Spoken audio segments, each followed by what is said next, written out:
You are millionaire so husband stupid. insulted her as stupid in front of everyone at the Christmas party, not knowing she had prepared the biggest surprise of his life. With her heart breaking but her pride still intact, she smiled, pulled out a torching envelope and slapped it straight across his face before walking out with grace, leaving him shocked by what he would find inside. "Hi, my beautiful family. I am Mr. Peter, always here with you in love. Heavenly Father, I thank you for blessing me with this family across the world. Bless every sister, mother, and daughter who listens with a pure heart. May their days be filled with peace, their nights with rest, and their homes with endless love. Lift their burdens, heal their pains, and let them know they are more precious than gold. Amen. My beautiful family, I will take only your 2 minutes. I am the same as most of you, a very sensitive soul. As a child, I could not even see a drop of blood without crying. When my cousin or friend insulted me, I cried. When my late parents stopped me from doing something, I cried. And when I lost my dog Hope, I cried the whole night. Still, even today, I write every emotional and loving story only to satisfy you. If you still leave in the middle, I cannot say anything, but my heart feels it deeply. And in this journey, my biggest strength has been Binta.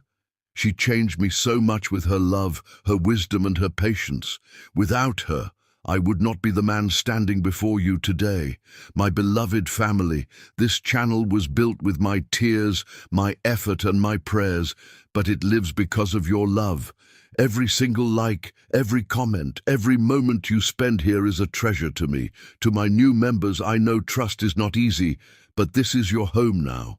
Stay with me until the end of the story, and you will feel the truth and beauty I pour into every word. If your heart is true, write, present. If your love is real, write, I am with Mr. Peter. Some people spend their entire lives searching for a love that Peter Osgood and Julie Fletcher had found in each other's arms 9 years ago. A love so pure, so consuming, that it made the rest of the world fade into beautiful insignificance. The golden morning light streamed through the floor-to-ceiling windows of their penthouse, casting ethereal patterns across Julie's dark skin as she moved gracefully through their marble kitchen. Peter watched her from the doorway, his heart still racing the way it did on their first date, when she had laughed so hard at his terrible joke that wine had come out of her nose. That moment had sealed his fate forever. "You're staring again," Julie said without turning around, her voice carrying that musical quality that had made him fall in love with her intellect long before he'd fallen for her beauty. She was preparing his coffee exactly the way he liked it. 2 sugars, a splash of cream, stirred clockwise 3 times. It was a ritual she had never missed in 9 years of marriage. "Can't help it," Peter replied, wrapping his arms around her waist from behind. "My wife is the most beautiful woman in the world." Julie leaned back against his chest, fitting perfectly against him as she always had. "Your wife is also the luckiest woman in the world." Their love story had been written in the stars, or so it seemed to everyone who knew them. Peter, the ambitious entrepreneur with dreams bigger than the Manhattan skyline, had met Julie, the brilliant literature professor who could find poetry in a grocery list. Their friends had called them opposites, but they were more like 2 halves of the same soul. He provided the drive, she provided the heart, and together they had built an empire of love and success. 9 years. 9 incredible years of waking up in each other's arms, of stolen kisses in elevators, of dancing in their living room at midnight when the city slept below them. 9 years of Peter building his real estate empire from a single apartment building to a $40 million corporation, with Julie cheering him on every step of the way. 9 years of Julie publishing 3 acclaimed books of poetry, with Peter as her first reader and biggest fan. "The Henderson deal closed yesterday," Peter mentioned, pouring himself orange juice. "That puts us over the 40 million mark." Julie turned in his arms, her eyes sparkling with pride. "My millionaire husband just became even more millionaire-ish." Our success, Peter corrected, pressing his lips to her forehead. None of this would mean anything without you. It was true. Every business decision, every risk, every triumph had been shared with Julie. She had been there during the lean years when they'd eaten ramen noodles 5 nights a week, and she was here now when they could afford to buy entire city blocks. Money had never changed them. They still held hands during movies, still left love notes in each other's lunchboxes, still talked until dawn about their dreams and fears. Speaking of success, Julie said, a mysterious smile playing at the corners of her mouth, I have something to tell you after the Christmas party. Peter raised an eyebrow. Can't tell me now? Christmas is our anniversary, remember? 10 years of marriage deserves a special moment. Julie's hand unconsciously moved to her stomach, a gesture so subtle Peter almost missed it. Almost. Christmas. Their 10th anniversary. The thought filled Peter with warmth and anticipation. They had been married on Christmas Eve because Julie had said she wanted their love to be celebrated alongside the season of miracles. Every year since, Christmas had been their personal holiday, their reminder of the day they had promised to love each other forever. 10 years, Peter mused, pulling Julie closer, feels like yesterday and forever at the same time. I know exactly what you mean. Julie's voice held a dreamy quality, as if she were seeing their future stretching out ahead of them, golden and infinite. The intercom buzzed, interrupting their moment. Peter frowned. It was barely 8 in the morning, too early for business calls or deliveries. Mr. Osgood, came the voice of their doorman. Your mother is here to see you. Peter's jaw tightened almost imperceptibly. Eleanor Osgood's visits had become more frequent lately, always unannounced, always at inconvenient times. Julie noticed the change in his posture immediately. After 9 years together, they could read each other's moods like favorite books. Send her up, Peter said into the intercom, his voice carefully neutral. Julie squeezed his hand. She's your mother, honey. She loves you. I know, Peter replied, though something in his tone suggested he wasn't entirely convinced. I just wish she'd call first. Eleanor Osgood arrived in a whirlwind of expensive perfume and designer clothing, her silver hair perfectly coiffed, her blue eyes sharp and assessing. She had been beautiful once, Peter knew, but years of disappointment and bitterness had hardened her features into something cold and calculating. Peter, darling. Eleanor swept into their apartment as if she owned it, her gaze barely acknowledging Julie's presence. I hope I'm not interrupting anything important. Never, Mother, Peter said, kissing her cheek dutifully. You remember Julie, of course. Of course. Eleanor's smile was tight, polite, and completely without warmth. Julie, how lovely to see you. Julie stepped forward with genuine warmth, despite the chill in Eleanor's greeting. Mrs. Osgood, it's wonderful to see you. Can I get you some coffee? That's quite all right, dear. I can't stay long. Eleanor's tone suggested that spending time with Julie was something to be endured rather than enjoyed. Peter, I was hoping we could discuss some family matters, privately. Peter glanced at Julie, who immediately understood. I'll be in my office, Julie said, kissing Peter's cheek. I have some grading to finish anyway. As Julie disappeared down the hallway, Eleanor's demeanor shifted subtly. She studied Peter with the intensity of a general planning a battle campaign. She seems content, Eleanor said carefully. She's happy. We're both happy. Peter's voice carried a warning that Eleanor chose to ignore. Happiness is wonderful, of course. But Peter, you must think about your future, your real future. Eleanor moved to the window, gazing out at the city below as if she owned it. You're a wealthy man now. $40 million, I'm told. 42 million, actually. And what does that have to do with anything? Eleanor turned back to him, her eyes glittering with something Peter couldn't quite identify. It means you have responsibilities. To your family name, to your legacy, to the kind of woman who can help you build something truly great. I already have that woman. Julie has been by my side through everything. Julie is a lovely girl, I'm sure. But Peter, darling, you need to think practically. A man in your position needs a wife who understands society, who can open doors, who comes from the right kind of family. Peter felt a chill run down his spine. What are you saying? I'm saying that Margaret Wellington is back from Europe. You remember Margaret, the Wellington shipping fortune? She's single again, and she's always had such a fondness for you. The name hit Peter like a physical blow. Margaret Wellington, the ice-cold socialite his mother had tried to push on him before he'd met Julie. Beautiful in a distant, untouchable way, but with all the warmth of a marble statue. Mother, I'm married. Happily married. I love Julie more than my own life. Eleanor's smile was sharp as a blade. Love is a luxury, Peter. Security is a necessity. Think about what's best for your future. Think about what kind of children you want to raise, what kind of legacy you want to leave. Children. The word hung in the air between them, and Peter felt something twist in his stomach.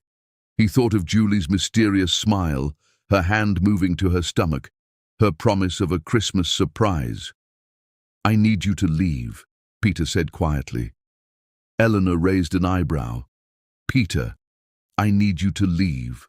Now. For a moment, mother and son stared at each other across the vast living room. Then Eleanor picked up her purse, her movement sharp and angry. Think about what I've said, Peter. Think very carefully. Some opportunities don't come twice. After she left, Peter stood alone in his living room, staring out at the city that had always represented possibility and hope. But now, for the first time in 9 years, he felt a shadow creeping across his perfect life. From her office down the hall, he could hear Julie humming softly to herself, the same melody she always hummed when she was truly happy. The sound should have comforted him, but instead it filled him with a terrible sense of foreboding. Something was coming, something that would test everything they had built together. Peter just didn't know that the woman he loved more than life itself was carrying their first child, and that his mother had already begun planning the destruction of everything he held dear. Chapter 2. Poison in Paradise. The devil doesn't come dressed in red with horns and a pitchfork. She comes wearing Chanel and speaking in the loving voice of a mother who knows exactly which words will slowly poison her son's heart. Eleanor Osgood sat in her penthouse apartment, phone pressed to her ear, watching the morning traffic crawl through Manhattan 20 floors below. Her manicured fingers drummed against the Italian marble of her desk as she listened to her son's voice, searching for cracks in his armor of happiness. The Christmas party is next week, Mother. Julie's been planning it for months. Peter's voice carried that same warmth it always held when he spoke of his wife, and Eleanor's jaw tightened. How lovely, Eleanor replied, her tone perfectly measured. I'm sure it will be memorable. 3 days had passed since her visit to their apartment, 3 days of careful planning and strategic thinking. Eleanor Osgood hadn't built the Osgood family fortune by accepting defeat, and she certainly wouldn't start now. Her son might think he was happy, but happiness was a luxury that men in his position couldn't afford.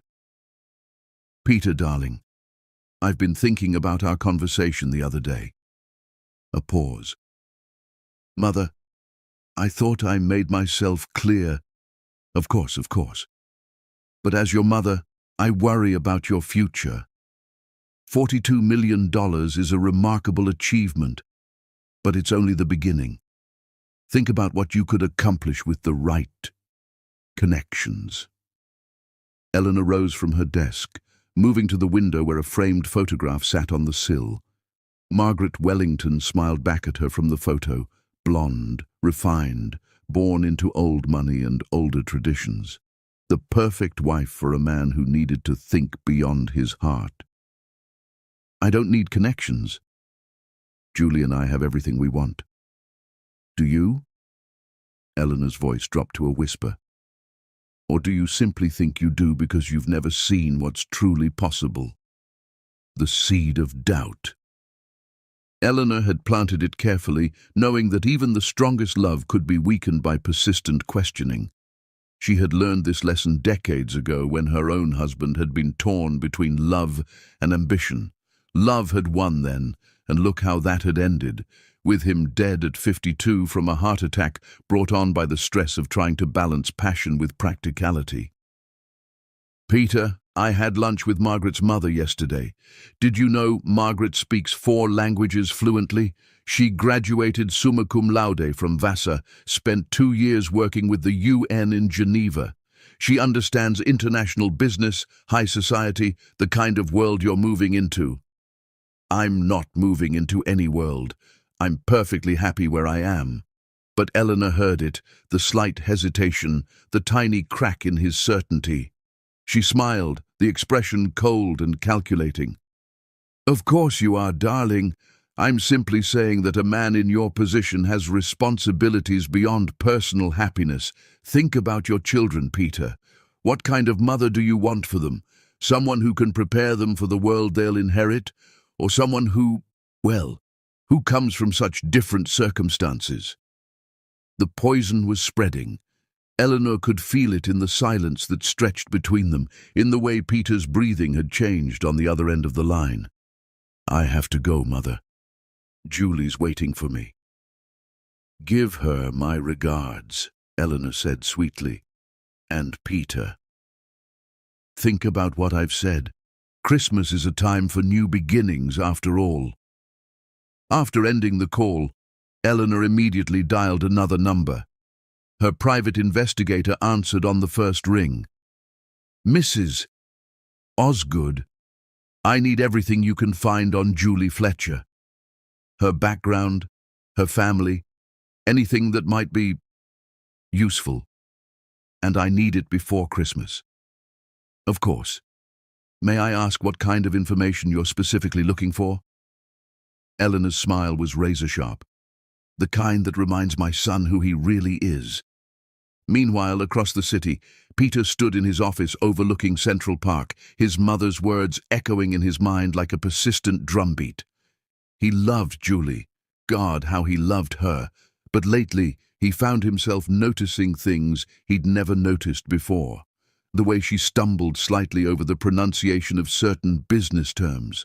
The way she looked uncomfortable at charity galas, standing slightly apart from the other wives with their perfect smiles and practiced conversations. Had she always been so out of place in his world? The thought hit him like a physical blow, followed immediately by a wave of guilt so intense it made him sick. This was Julie, his Julie, the woman who had supported every dream, who had celebrated every success as if it were her own, who had never asked for anything except his love. His phone buzzed with a text from her. Missing you. Can't wait for tonight. Have something special planned. Peter's heart clenched. Julie was probably at home right now, planning some romantic surprise, humming that little melody she always hummed when she was happy. She had no idea that his mother was slowly poisoning their paradise, drop by poisonous drop. That evening, Peter came home to find candles lit throughout their apartment and the smell of his favorite dinner wafting from the kitchen. Julie appeared in the doorway wearing the blue dress he'd bought her for their anniversary last year, looking so beautiful it took his breath away. Welcome home, husband, she said, the word carrying all the love and warmth it had held for 9 years. Peter kissed her, trying to drown out his mother's voice with the taste of Julie's lips, the feel of her body against his. This was real. This was what mattered. You're tense, Julie observed, her fingers working at the knots in his shoulders. Bad day? Just business stress. The Christmas party has everyone on edge. Julie led him to their dining room, where she'd set the table with their wedding china and the crystal glasses they only used for special occasions. As they ate, she chattered about her day, her students, a new book she was reading, plans for their anniversary celebration. But Peter found his attention drifting. Margaret Wellington speaks 4 languages fluently. The thought came unbidden, followed immediately by shame. What was wrong with him? Julie was brilliant, accomplished, perfect exactly as she was. So what if she didn't speak multiple languages or have connections in Geneva? She spoke the language of his heart fluently, and that was all that mattered, wasn't it? Peter, did you hear what I said? Peter snapped back to attention, realizing Julie had been speaking. Sorry, love. What was that? A small frown creased Julie's brow. I said I'm excited about Christmas. Our 10th anniversary deserves something special. Of course it does. Peter reached across the table to take her hand, noting how small and delicate it felt in his. What kind of special? Julie's smile was mysterious, radiant. You'll have to wait and see, but I promise it will change everything. Later that night, as Peter lay awake, listening to Julie's peaceful breathing beside him, his phone buzzed with another call from his mother. I hope I'm not calling too late, darling. Peter slipped out of bed and into his study, closing the door softly behind him. It's fine. What is it? I've been thinking about our conversation today, and I realized I wasn't being fair. I don't want you to think I don't care about your happiness. Peter felt a wave of relief. Thank you for saying that. But as your mother, I also have to be honest with you. The Wellington family has expressed interest in a merger. A business merger, Peter. Their shipping empire combined with your real estate holdings could create something extraordinary. Something that could secure your family's future for generations. What does that have to do with Margaret? Eleanor's laugh was soft, almost sad. Oh, Peter. In our world, business and marriage have always been intertwined. The most successful families understand this. Love is wonderful, but legacy is everything. Legacy. The word hung in the air like incense, heavy and intoxicating. Peter thought about the empire he'd built, about the children he hoped to have someday, about the world he wanted to leave them. I'm not saying you have to make any decisions now, Eleanor continued. I'm simply asking you to consider all your options. For your sake. For your future children's sake. After she hung up, Peter stood alone in his study, staring at a photograph of him and Julie on their wedding day. They looked so young, so impossibly happy, so certain that love was enough to conquer anything. But was it? The question followed him back to bed, where Julie murmured his name in her sleep and curled closer to his warmth. He held her tightly, breathing in the scent of her hair, trying to remember what it felt like before doubt had crept into his heart. In the bathroom, hidden behind her skincare products, lay a pregnancy test with 2 pink lines. The secret that would either save their marriage or destroy it completely. Julie had no idea that in 3 days, Eleanor Osgood would discover her secret, and that the woman who had given birth to the man she loved was already planning the death of everything they had built together. Chapter 3. The cracks begin to show love doesn't die with a single gunshot to the heart. It bleeds out slowly, one small wound at a time, while the person holding the knife whispers sweet lies about how much they care about your happiness. Julie Fletcher Osgood woke up alone for the 3rd morning in a row, her hand reaching across cold sheets to the empty space where her husband should have been. The digital clock glowed 6:47 a.m., and she could hear the shower running in their ensuite bathroom. Peter was up early again, leaving for the office before she could even say good morning. A wave of nausea hit her suddenly, sharp and overwhelming. Julie pressed her hand to her mouth, breathing deeply through her nose the way she'd read about online. Morning sickness, the beautiful, terrible reminder of the miracle growing inside her. At 8 weeks pregnant, her body was beginning to change in ways that both thrilled and terrified her. She managed to stumble to the kitchen before the nausea could overcome her completely, gripping the marble countertop as she fought against the urge to vomit. The smell of coffee, Peter's coffee, still warm in the pot, made her stomach lurch violently. "You okay, baby?" Peter's voice came from behind her, concerned but distant. Julie turned, forcing a smile despite her pale complexion. Peter stood in the doorway, fully dressed in his charcoal gray suit, tie perfectly knotted, briefcase in hand. He looked like a stranger wearing her husband's face. "Just tired," she lied, not wanting to reveal her secret before Christmas. "You're leaving early again." "Big meeting with the Henderson group. Could run late tonight too." Peter's eyes didn't quite meet hers as he spoke, and Julie felt something cold settle in her chest. "Peter." She moved toward him, reaching for his hand. "Is everything okay between us?" For a moment, just a moment, his facade cracked.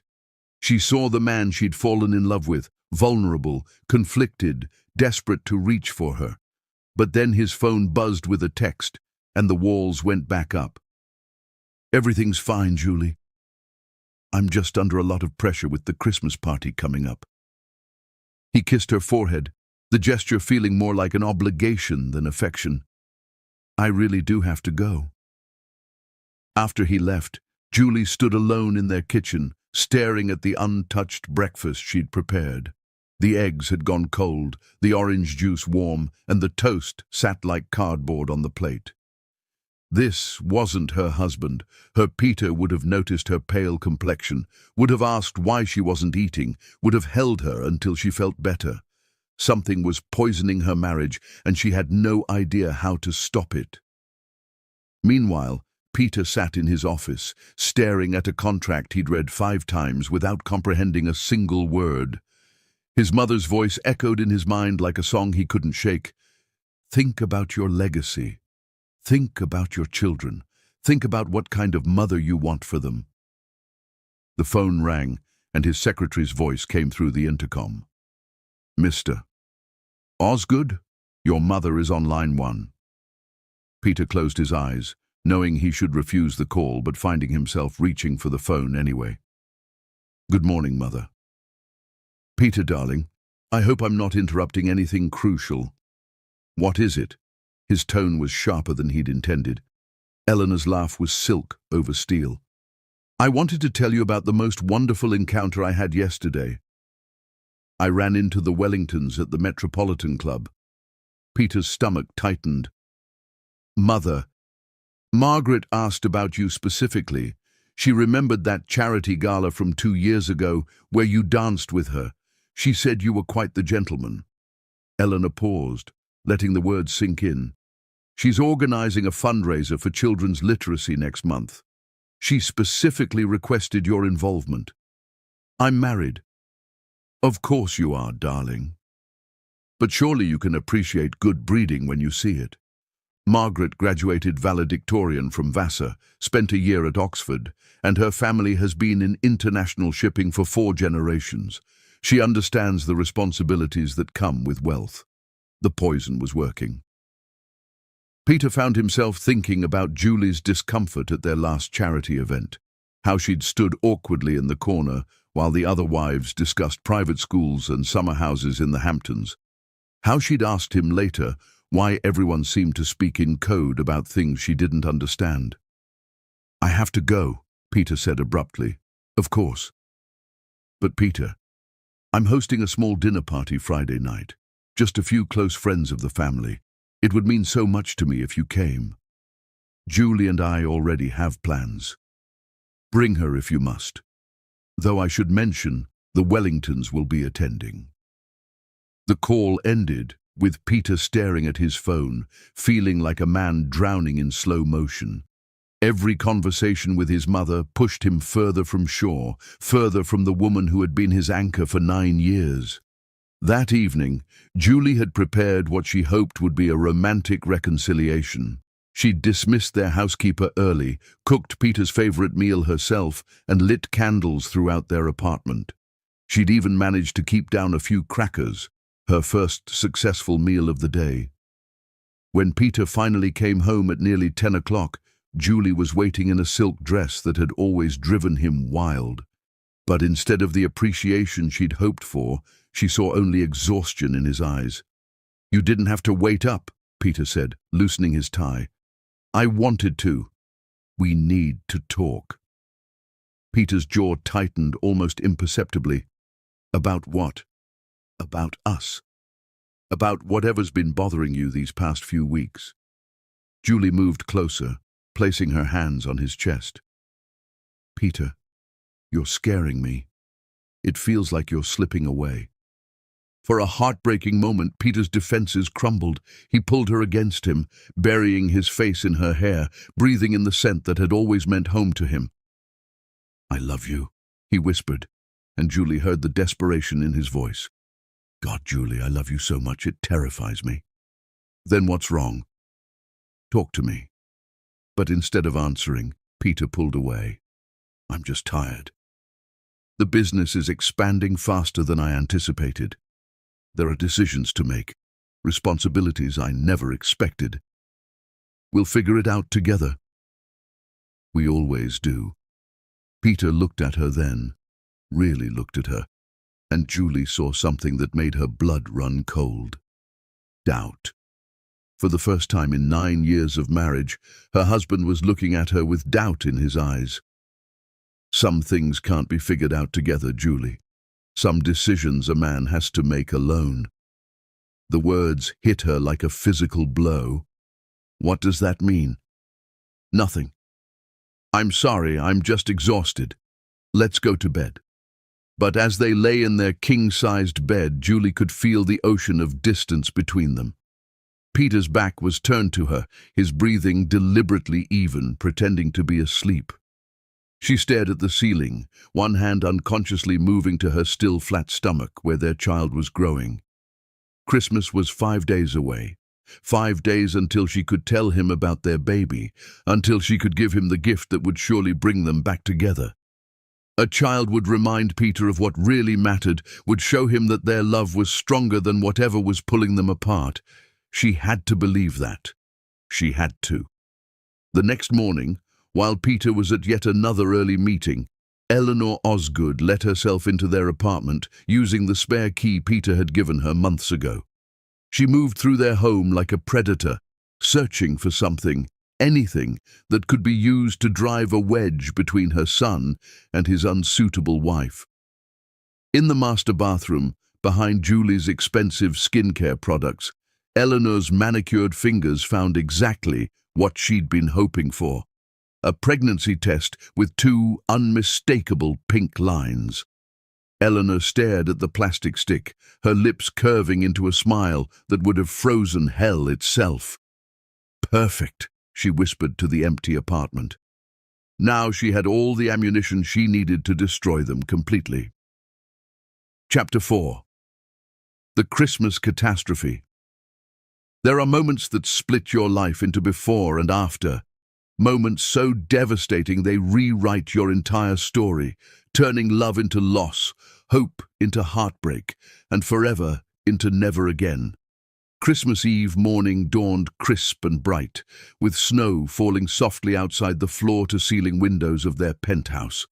Julie Fletcher Osgood stood in their walk-in closet, her reflection staring back from the full-length mirror as she held a stunning midnight blue gown against her body. Tonight was their 10th anniversary, the night she would finally tell Peter about their baby, the night their perfect love story would become even more perfect. She had rehearsed this moment countless times, perfecting every detail. After dinner, when their guests were mingling with champagne, she would take Peter's hand and lead him to their private study. There, surrounded by the books that had brought them together, she would place his hand on her barely there bump and whisper the words that would change everything. "We're having a baby." The dress was exquisite, flowing silk that would hide her barely there bump while accentuating her glowing skin. She'd chosen it specifically for this moment, knowing that years from now she would remember this as the night their family truly began. "You look radiant," Peter's voice came from behind her, but when she turned, She saw him adjusting his black tie with mechanical precision, his eyes distant and cold. Julie felt the first flutter of unease, but pushed it away. Tonight was too important to let Peter's recent mood affect her joy. Once he knew about the baby, everything would return to normal. Better than normal, they would be a family. "It's going to be a beautiful night," Julie said, moving toward him with hope in her heart. "Our 10th anniversary, surrounded by everyone we love. I can't wait to give you your present." Peter's jaw tightened almost imperceptibly. "Present? The best one I've ever given you."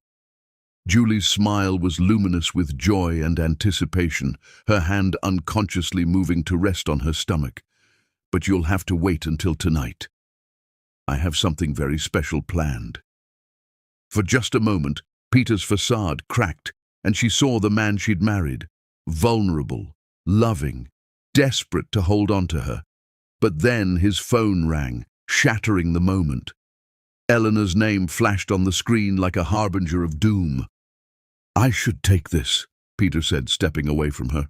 Julie watched him leave the room, her heart sinking with familiar dread. Even on their anniversary, his mother's voice took precedence over her own. She pressed her hand more firmly to her stomach, drawing strength from the tiny life growing there. After tonight, Eleanor's influence would be irrelevant. How could anyone compete with a grandchild? In the hallway, Peter pressed the phone to his ear as Eleanor's voice filled his head with poison disguised as concern. "Tonight is very important, Peter.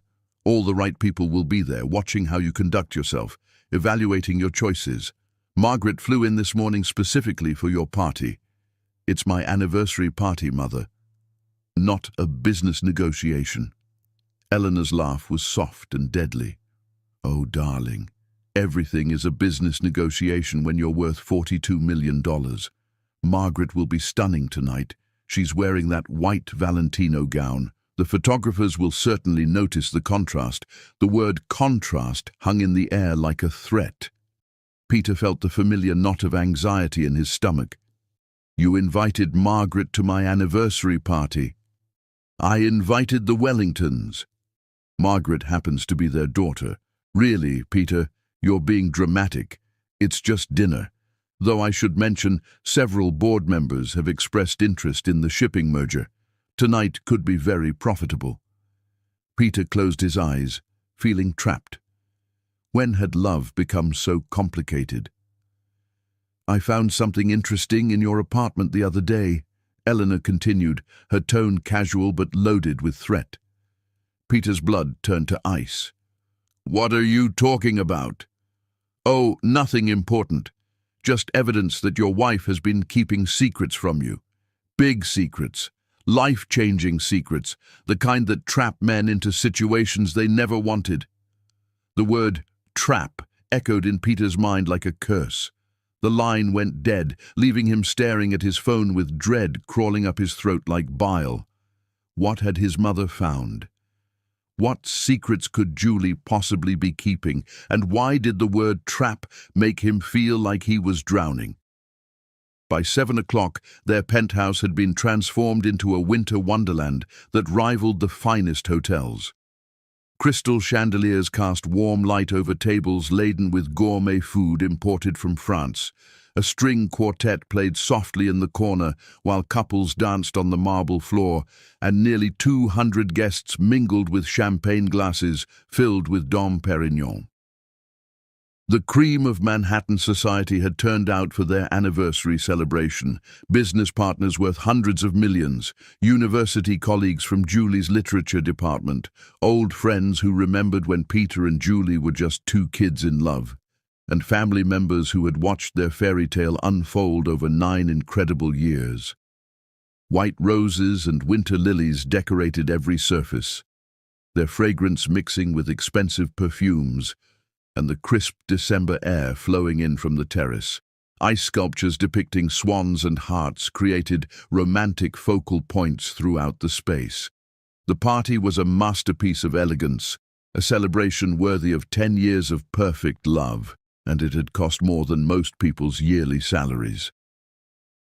Julie made her entrance at 7:30, pausing at the top of the marble staircase that led down into their living space.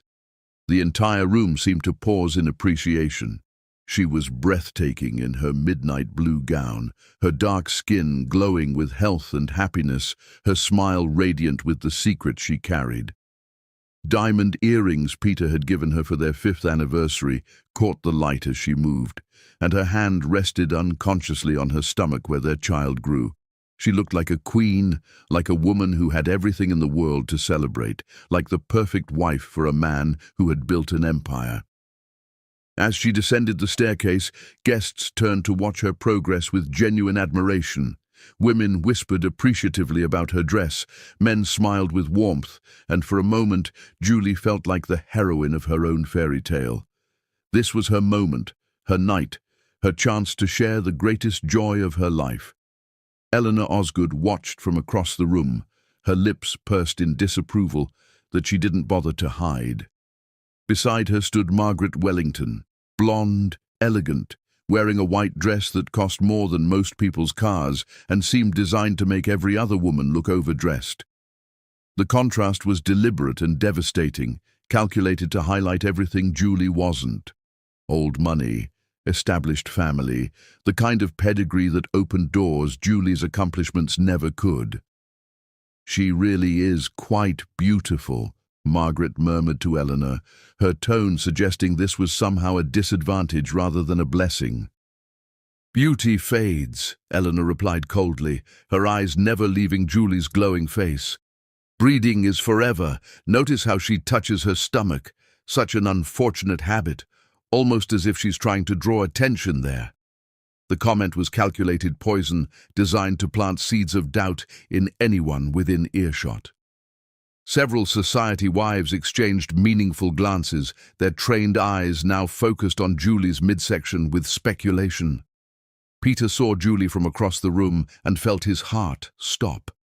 She was magnificent, glowing with something he couldn't quite identify, but that made her more beautiful than he'd ever seen her. For a moment, all of his mother's poison seemed to evaporate, replaced by the overwhelming love he'd always felt for his wife. She was walking toward him with purpose and joy, her eyes bright with anticipation, and Peter realized she was planning to tell him something important, something that would change everything. The thought should have filled him with excitement, but Eleanor's words echoed in his mind. "Evidence that your wife has been keeping secrets from you. Big secrets, life-changing secrets." But then Eleanor appeared at his elbow, her claws sinking deep with practiced precision. "Lovely party, darling. Though I notice Julie seems rather fuller than usual. I do hope she's not letting herself go." Margaret was just commenting on how well she maintains her figure. "Did you know she runs 5 miles every morning? Such discipline." The comment was calculated, designed to make Peter see Julie through critical eyes, and to his shame, it worked. Suddenly, he was noticing things he'd never noticed before, the slight roundness to her face, the way her dress fit differently, the glow he'd attributed to happiness, but now wondered about. "Margaret was just telling me about her work with the Literacy Foundation," Eleanor continued seamlessly. "She's raised over $2 million this year alone. Such an accomplished young woman, such vision for global impact." Her gaze fixed meaningfully on Julie, who was laughing with a group of Peter's college friends, completely unaware that she was being dissected and found wanting. "Of course, not everyone is suited for that kind of responsibility," Eleanor added with surgical precision. "Some people are better suited to simpler lives." The poison was reaching critical mass in Peter's bloodstream, clouding his judgment, turning love into doubt and devotion into resentment. When Julie approached him an hour later, glowing with excitement and love, he saw her through his mother's eyes instead of his own. "Peter, can I steal you away for just a moment?" Julie's voice was warm honey, filled with anticipation for the surprise that would change their lives forever. Her hand was trembling slightly with nerves and excitement, and she kept touching her stomach. I have something wonderful to share with you." But Peter was surrounded by business associates, deep in conversation about a potential merger with the Wellington shipping empire. Margaret stood beside him like she belonged there, her blonde hair perfectly styled, her white dress a stark contrast to Julie's midnight blue.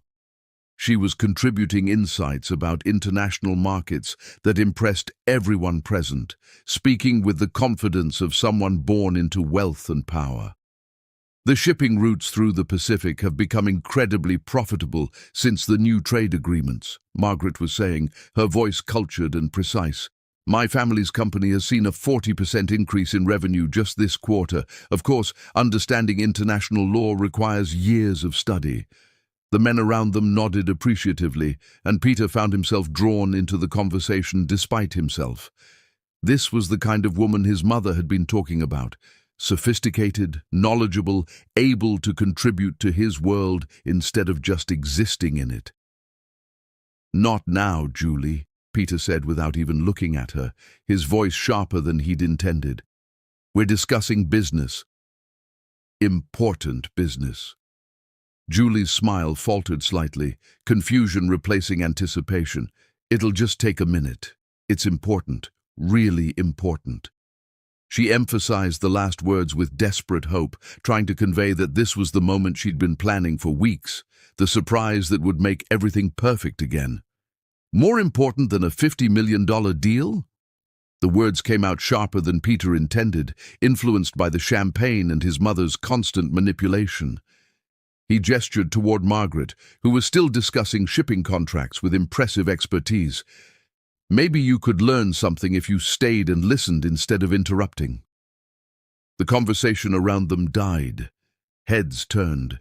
Julie felt the weight of 200 pairs of eyes on her, watching, judging, waiting to see how she'd respond to her husband's public dismissal. Margaret's eyes widened with shock and perhaps satisfaction.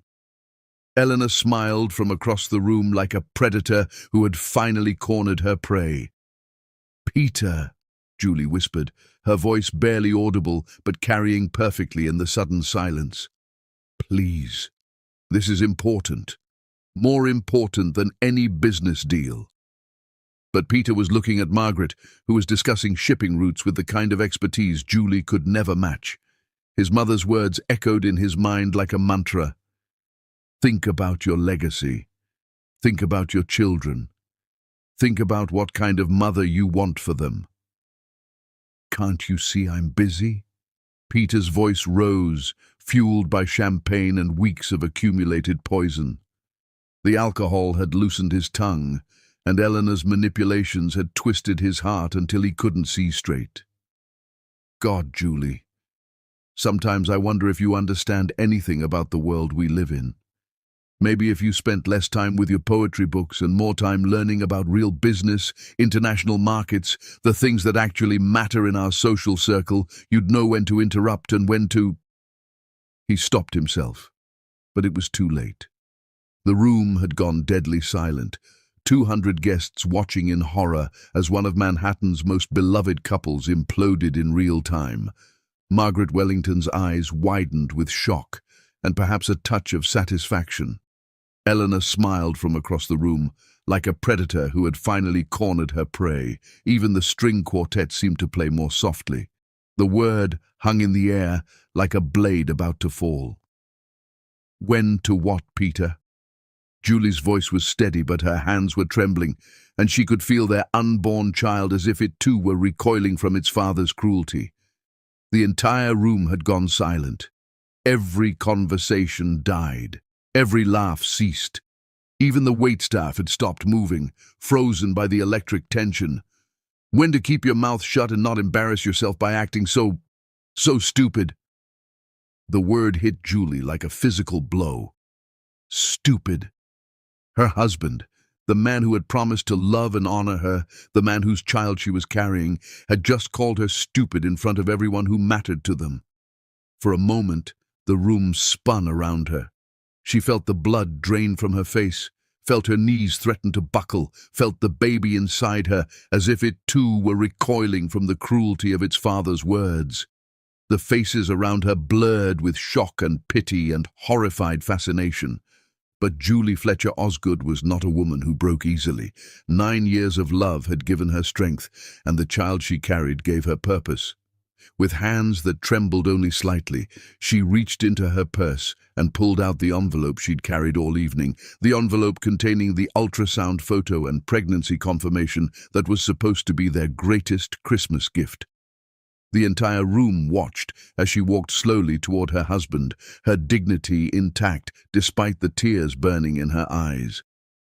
When she reached him, she looked directly into his face, the face she'd kissed goodbye that morning, the face she'd loved for 9 years, the face that had just destroyed her heart.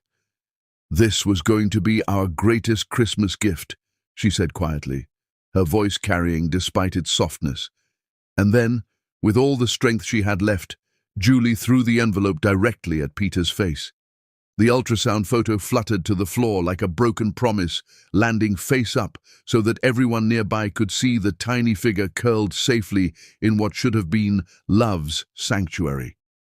The pregnancy test fell beside it, those 2 pink lines still visible in the crystal chandelier light, bearing witness to the future that had just been destroyed. The silence was deafening. 200 guests stared at the evidence of what Peter had just lost, many of them crying openly at witnessing the destruction of what they had all believed was the perfect marriage. Julie looked around the room one last time, seeing the shock on faces that had watched her marriage die in real time. Then she lifted her chin, squared her shoulders, and walked toward the door with the grace of a queen in exile. "Julie!" Peter's voice cracked across the room as the full horror of what he'd done crashed over him like a tidal wave. "Julie, wait!" But she was already gone, disappeared into the December night like a dream he'd foolishly thrown away. Peter stared down at the ultrasound photo, his hands shaking as he picked it up with trembling fingers.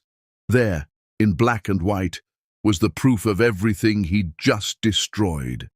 A tiny figure with a perfectly formed head, little arms and legs, their child growing safe and loved in Julie's womb until this moment. The date on the ultrasound showed she was 9 weeks pregnant.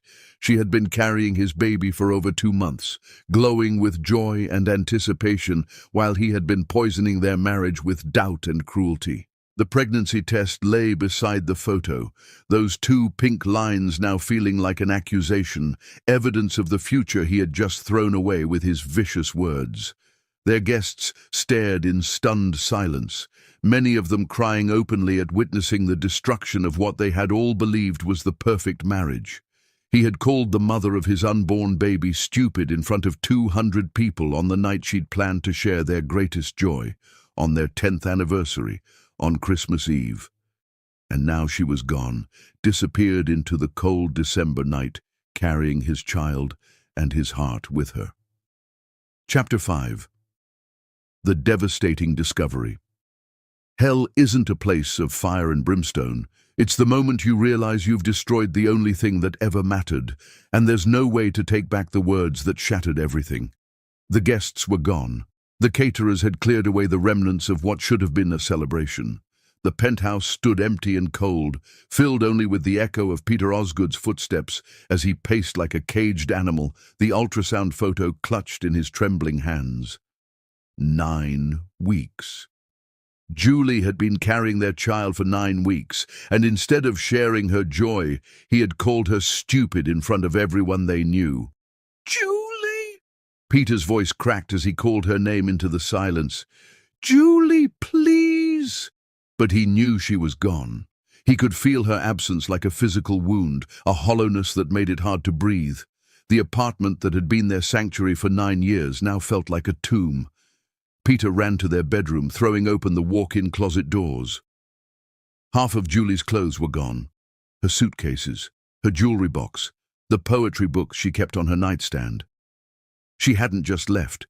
She had disappeared completely, taking pieces of their life together as if she never intended to return. On their bed lay her wedding ring, the diamond catching the light like tears. The sight of it brought Peter to his knees, literally. He collapsed beside the bed, clutching the ultrasound photo to his chest as sobs tore from his throat. Their baby. They were having a baby, and he had driven her away. His phone rang, shattering the silence. Eleanor's name flashed on the screen, and for the first time in his life, Peter felt pure hatred for his mother. "Well," Eleanor's voice was crisp, satisfied. "How was the rest of your party?" "She's pregnant." The words came out broken, barely human. "Julie's pregnant, and Yes, I know." The casual admission hit Peter like a physical blow. "You knew?" "Of course I knew. I found the pregnancy test in your bathroom 3 days ago. Really, Peter, you should be thanking me. Better you find out now what kind of woman you married, the kind who keeps such important secrets." Peter's vision blurred with rage. "You manipulated me. You destroyed my marriage. I saved your future. That woman would have trapped you with a baby, kept you tied to a life beneath your potential. Now you're free to make the right choices." "Free?" Peter's voice rose to a roar. "I just lost the only woman I've ever loved. I lost my child. How is that freedom?" Eleanor's laugh was cold as winter wind. "You lost a literature professor who didn't belong in your world. Tomorrow, you can start building something real with Margaret Wellington." The phone shattered against the wall where Peter hurled it, pieces of glass and plastic scattering across the marble floor like fragments of his broken life. The next 3 days blurred together in a haze of desperate phone calls and dead ends. Peter called Julie's sister in Chicago. She hadn't heard from Julie. Her parents in Atlanta knew nothing. Her colleagues at the university thought she was still on Christmas break. Her best friend from college claimed ignorance, though Peter heard something in her voice that suggested she was lying. Julie Fletcher Osgood had vanished as completely as if she had never existed. Peter hired private investigator Maxwell Hayes on December 27th, a gruff man with 40 years of experience finding people who didn't want to be found. "She's smart," Hayes said, after reviewing what little information Peter could provide. "Closed her bank accounts, quit her job effective immediately, sold her car to a dealer for cash. This wasn't an impulse decision. She planned her exit strategy." "Can you find her?" Hayes studied the ultrasound photo Peter had given him. "Maybe, but it'll take time, and it'll cost you. People who disappear this clean usually stay disappeared." "I don't care what it costs. Find my wife. Find my child." The private investigator's first lead came on New Year's Eve, a charge on Julie's credit card at a hospital in Chicago, dated December 28th. Peter's heart raced with hope and terror. Had something happened to the baby? Was Julie sick? By the time Peter reached Chicago, the trail had gone cold again. The hospital confirmed that a woman matching Julie's description had been treated in the emergency room for severe dehydration, but she had given a false name and paid in cash. The security cameras showed a woman in a hooded coat, her face hidden, leaving alone in a taxi. "She's pregnant and she's stressed," the attending physician told Peter. "Dehydration can be dangerous in the first trimester. She needs proper prenatal care." The words were torture. His wife, his pregnant wife, was somewhere out there alone, possibly sick because of what he had done. January dissolved into February. Peter's business empire, built over 15 years of relentless work, began to crumble from neglect. Board meetings were cancelled, deals fell through, partnerships dissolved. His employees watched in bewilderment as their driven, successful boss became a hollow-eyed ghost who spoke only about finding a woman none of them had ever heard him mention before. The private investigators' reports came weekly, each one more disappointing than the last. Julie had been spotted in Denver, but by the time they got there, she had vanished again. A pregnant black woman matching her description had rented an apartment in Portland under the name J. Fletcher, but when Peter arrived, the landlord said she had moved out days earlier, leaving no forwarding address. "It's like she knows you're coming," Hayes told Peter during one of their increasingly grim meetings. "She's staying one step ahead, always." Peter stared at the map on Hayes's desk, marked with red pins showing every dead end, every near miss. She's protecting herself. From me. The realization was devastating. The woman who had once run to him for comfort, who had shared every joy and sorrow, who had been his partner in everything, was now running from him like he was her greatest enemy. And maybe he was. 3 months after Christmas Eve, Peter sat alone in his empty penthouse, holding the ultrasound photo that had become his most treasured possession. Julie would be showing by now, their child growing bigger every day. Was she taking her vitamins? Was she eating enough? Was she scared? The questions tormented him every waking moment. Somewhere out there, Julie Fletcher was carrying his child, and he might never see either of them again. The empire he had built meant nothing without them. The money, the success, the respect, all of it was ashes in his mouth. He had gained the whole world and lost his soul, and it was entirely his own fault. Chapter 6. The first year of searching obsession is a cruel master that feeds on hope and grows stronger with every disappointment, turning love into madness and desperation, into a way of life that slowly destroys everything you once held dear. Peter Osgood stood in his office overlooking Central Park, but he saw none of the spring blossoms beginning to bloom outside his floor-to-ceiling windows. Instead, his bloodshot eyes were fixed on the wall that had become his shrine of desperation, a massive map of North America covered in red pins, each one marking a dead end, a false lead, a moment when he'd thought he'd found Julie only to discover he was chasing shadows. 6 months. 6 months since Christmas Eve, and Julie Fletcher Osgood had vanished more completely than any person had a right to disappear in the modern world. She was 5 months pregnant now, showing, needing regular doctor visits, preparing for their child. The knowledge ate at Peter's soul like acid. "Sir?" His secretary's voice came through the intercom, tentative and worried. "The board is waiting for you in conference room A." Peter glanced at his Rolex. The quarterly review meeting had been scheduled for an hour ago. He'd completely forgotten, his mind consumed with the private investigator's latest report. "Tell them I'll be there shortly," Peter said, his voice hoarse from exhaustion. But even as he spoke, his phone was buzzing with another call from Maxwell Hayes. The private investigator had expanded his operation, bringing in associates from 3 different countries.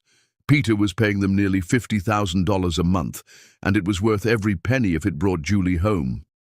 "Hayes, tell me you have something." "Maybe." "Hospital records in Vancouver show a Jane Fletcher admitted for prenatal care last week. Fits the physical description and the timing's right." Peter's heart hammered against his ribs. "I'll be on the next plane." "Mr. Osgood, I should warn you, we've been down this road before. It might not be her." But Peter was already grabbing his coat. The board meeting could wait. Hell, the entire company could wait. Nothing mattered except finding the woman who carried his heart and his child. The flight to Vancouver felt endless. Peter stared out the window at the clouds, remembering the last time he'd flown anywhere with Julie. It had been their 8th anniversary trip to Paris, where she'd cried at the beauty of the Louvre, and he'd proposed to her again with a vintage ring he'd found in a tiny shop on the left bank. She'd laughed and said yes, just like she had the first time, and they'd made love in their hotel room overlooking the Seine while she whispered how much she loved him. Now she was running from him like he was a monster. The hospital in Vancouver was clean and modern, but Peter's hands shook as he approached the reception desk. A kind-faced nurse listened to his story with growing sympathy. "I'm sorry, Mr. Osgood, but patient information is confidential. Even if Jane Fletcher were here, which I can neither confirm nor deny, I couldn't—" "Please," Peter's voice cracked. "She's my wife. She's carrying my child. I just need to know she's okay." The nurse's expression softened. "Sir, if you truly care about this woman's well-being, perhaps you should ask yourself why she doesn't want to be found." The words hit harder than any physical blow. Peter stood in the hospital lobby for an hour, hoping to catch a glimpse of a familiar figure, but Jane Fletcher, Whoever she was, remained a ghost. The flight home was torture. Hayes called while Peter was still in the air with devastating news. Jane Fletcher wasn't Julie. She was a local woman who happened to match the general description. Another dead end, another shattered hope. Back in Manhattan, Peter's business empire was crumbling. Stock prices had fallen 20%. The Henderson deal, worth $30 million, had collapsed when Peter failed to show up for 3 consecutive meetings. His CFO quit, followed by his head of operations. The board was meeting in emergency session, discussing whether to remove him as CEO. Peter didn't care about any of it. "You're destroying yourself," his business partner Robert Martinez told him during what was supposed to be a strategy meeting but had become an intervention. "Julie wouldn't want this."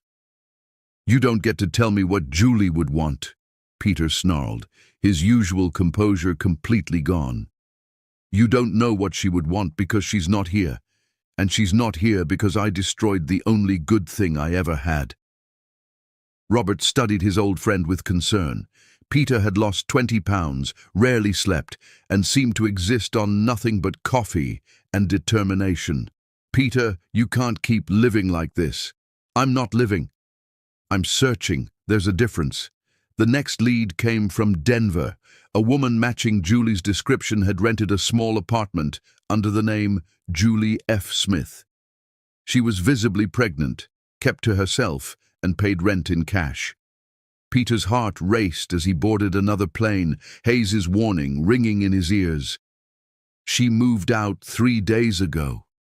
No forwarding address, but Peter had to try. He had to see the place where Julie might have lived, might have slept, might have dreamed about their child. The apartment building was modest but clean, in a quiet neighborhood far from Denver's business district. The landlord, Mrs. Chen, was an elderly woman with kind eyes and a suspicious nature. "She was a lovely girl," Mrs. Chen said, studying Peter carefully. "Very quiet, very sad. She asked me once if I thought people could ever truly forgive each other." Peter's throat tightened.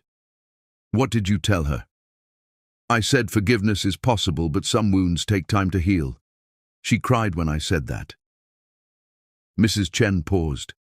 "Are you the one who hurt her?" The question hung in the air like an accusation. Peter couldn't speak, could only nod. "She was scared," Mrs. Chen continued, always looking over her shoulder, like she expected someone to find her.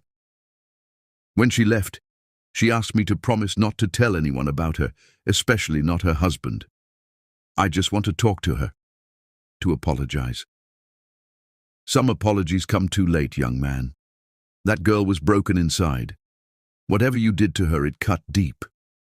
Peter left Denver with nothing but the knowledge that Julie had been there, had been scared, had specifically asked not to be found by him. His own wife was terrified of him. By autumn, Peter's fortune had dwindled from 42 million to less than 20 million. He'd liquidated assets, sold properties, fired half his staff. Every penny went toward the search, toward private investigators and surveillance equipment and rewards for information. The near misses continued like torture designed by a cruel god. A pregnant woman in Seattle who turned out to be Julie's height but wrong eye color.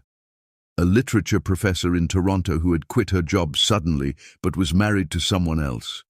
A woman in Austin who had given birth to a son but couldn't be found when Peter arrived at the hospital. Each false hope shattered him a little more. Winter approached, marking nearly a year since the Christmas Eve that had destroyed everything.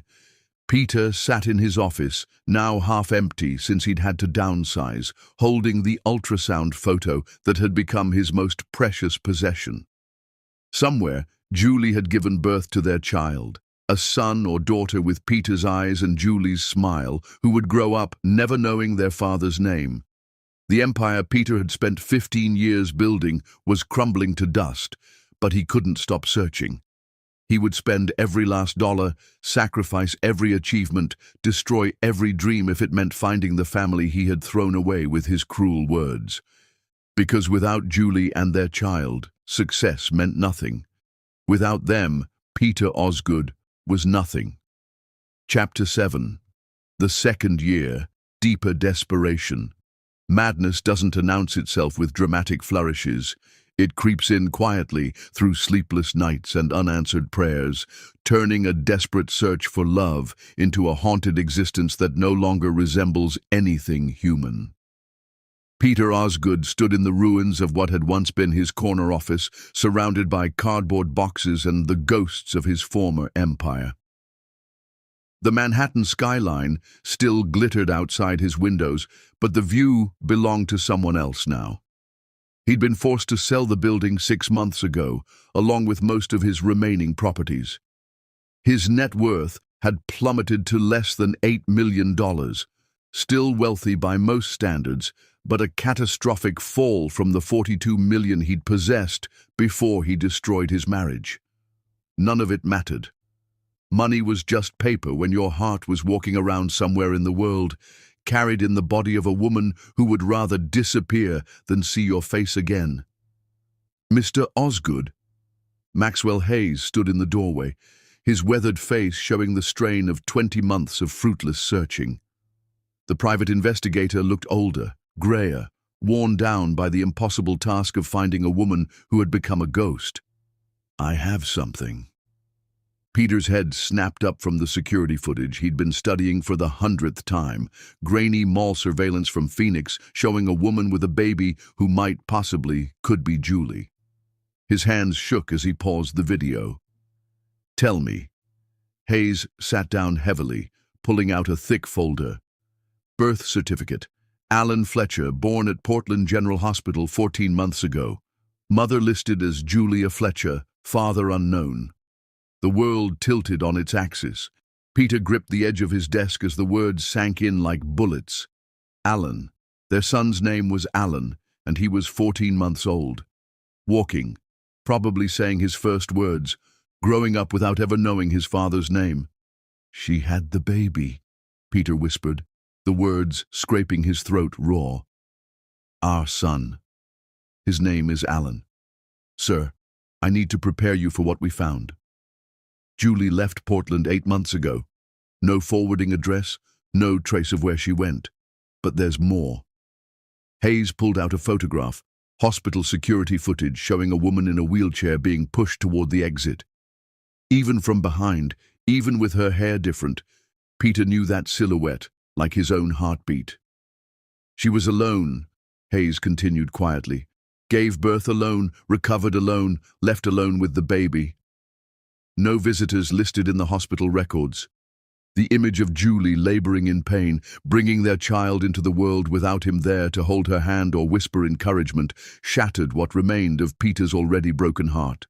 She should have been surrounded by family, by love, by the husband who had promised to be there for every moment that mattered. Instead, she'd been utterly alone because of his cruelty. "The mall footage from Phoenix," Peter said suddenly, his voice sharp with desperate hope. "Show me again." Hayes pulled out his laptop, queuing up the security video. Peter leaned forward as the footage played. A woman with dark skin pushing a stroller through the food court, her face partially hidden by sunglasses and a baseball cap. The baby in the stroller appeared to be about a year old, with light brown skin and thick dark hair. "It could be her," Hayes said carefully. "The height matches. The build is right. But, sir, we've been down this road. It's her." Peter stood so quickly his chair toppled backward. "I know it's her. The way she moves, the way she holds her shoulders when she's trying not to be noticed. That's Julie. Mr. Osgood, even if it is, this footage is 3 weeks old. By the time we get to Phoenix..." But Peter was already grabbing his coat, his laptop, his phone. The obsession that had consumed 20 months of his life flared to life with renewed intensity. Alan. His son's name was Alan, and Julie was in Phoenix with their child. The flight to Phoenix felt eternal. Peter stared out the window at the desert landscape below, his mind racing with possibilities. What would he say to Julie when he found her? How did you apologize for destroying someone's faith in love itself? How did you explain that you'd spent nearly 2 years and $34 million trying to undo the worst moment of your life? The mall security office was cramped and smelled of stale coffee, but the head of security was cooperative once Peter explained the situation and showed him the birth certificate. "That's the Paradise Valley Mall food court," the man confirmed, studying the footage. "But sir, this video is from 3 weeks ago. If someone was trying to avoid being found, they'd be long gone by now." Peter's heart sank, but he had to try. He spent 2 days canvassing every hotel, every apartment complex, every rental agency in Phoenix and the surrounding areas. He showed Alan's birth certificate and the hospital photo to dozens of clerks and managers, searching for anyone who might have seen a young black woman traveling alone with a toddler. On the 3rd day, he found a brief spark of hope. A desk clerk at a modest hotel near the airport remembered checking in a woman who matched Julie's description about a month earlier. She paid cash for a week, the clerk told him, kept to herself, never left the baby alone. Sweet kid, maybe a year old. He had the biggest brown eyes. Did she say where she was going when she checked out? The clerk shook his head.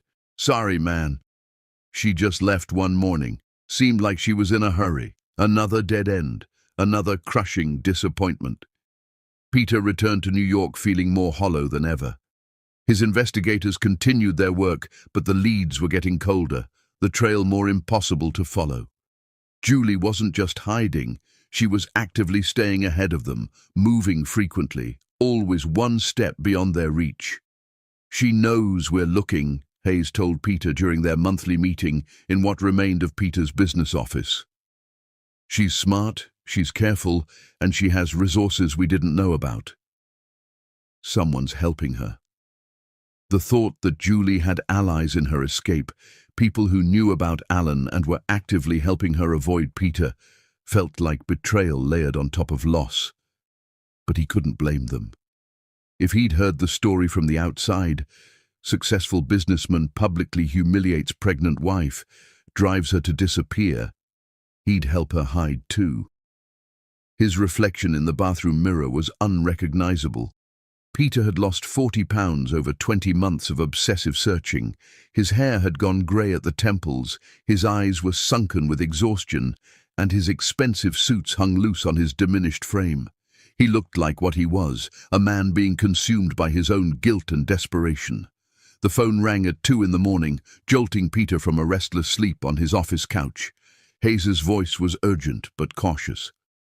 I found something else.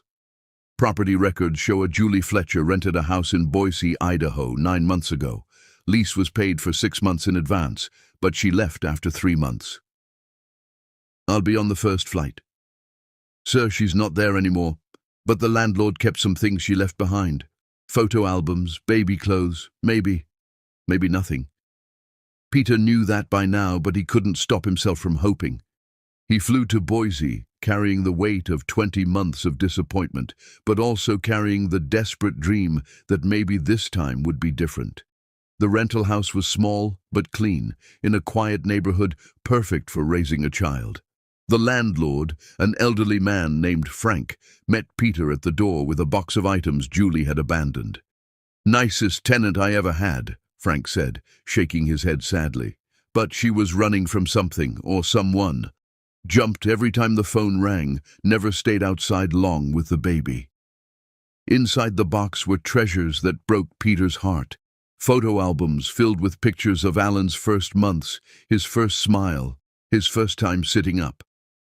Julie had documented everything, creating memories that should have been shared but were experienced alone instead. At the bottom of the box was a letter, unsealed, addressed to no one. Peter's hands trembled as he unfolded the paper and recognized Julie's handwriting. Alan took his first steps today.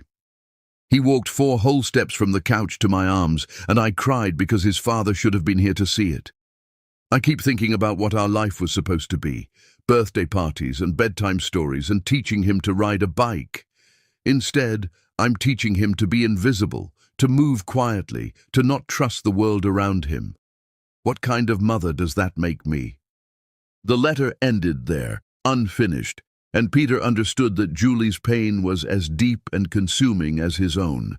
She wasn't just protecting herself, she was mourning the family they were supposed to be. As Peter flew back to New York with the box of memories, he realized the terrible truth.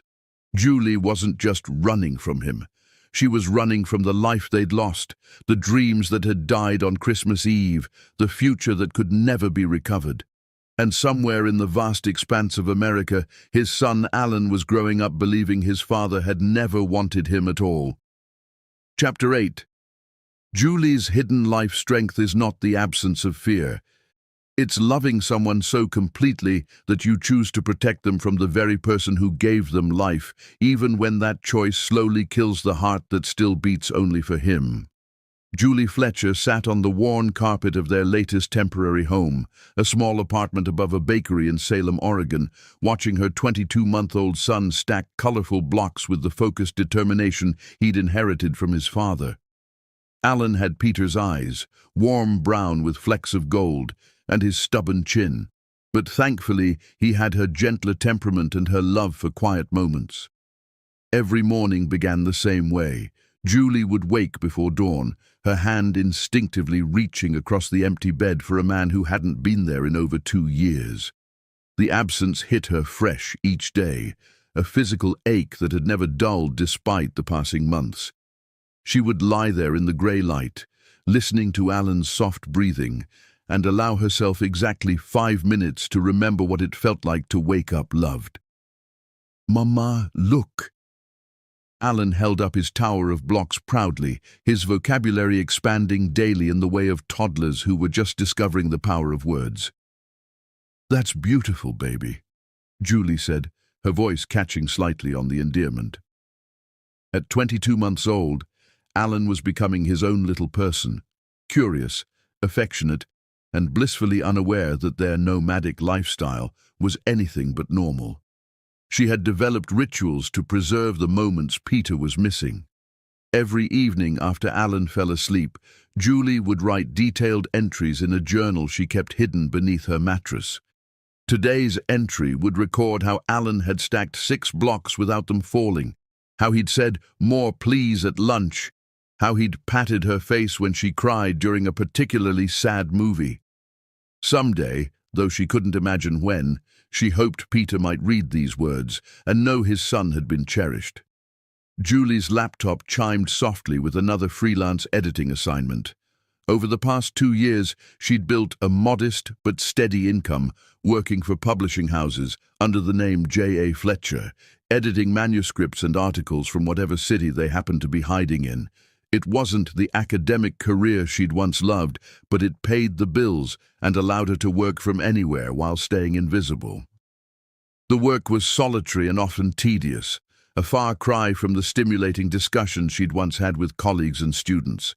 Sometimes she missed the classroom so intensely it felt like grief, missed the excitement of introducing young minds to great literature, missed the scholarly debates, missed having a purpose beyond mere survival. The irony wasn't lost on her. She, who had once been surrounded by colleagues and students who had taught literature to hundreds of eager minds, now lived in complete isolation except for her son. She'd traded her entire world for Alan's safety, and she'd make the same choice 1,000 times over. But God, it was lonely.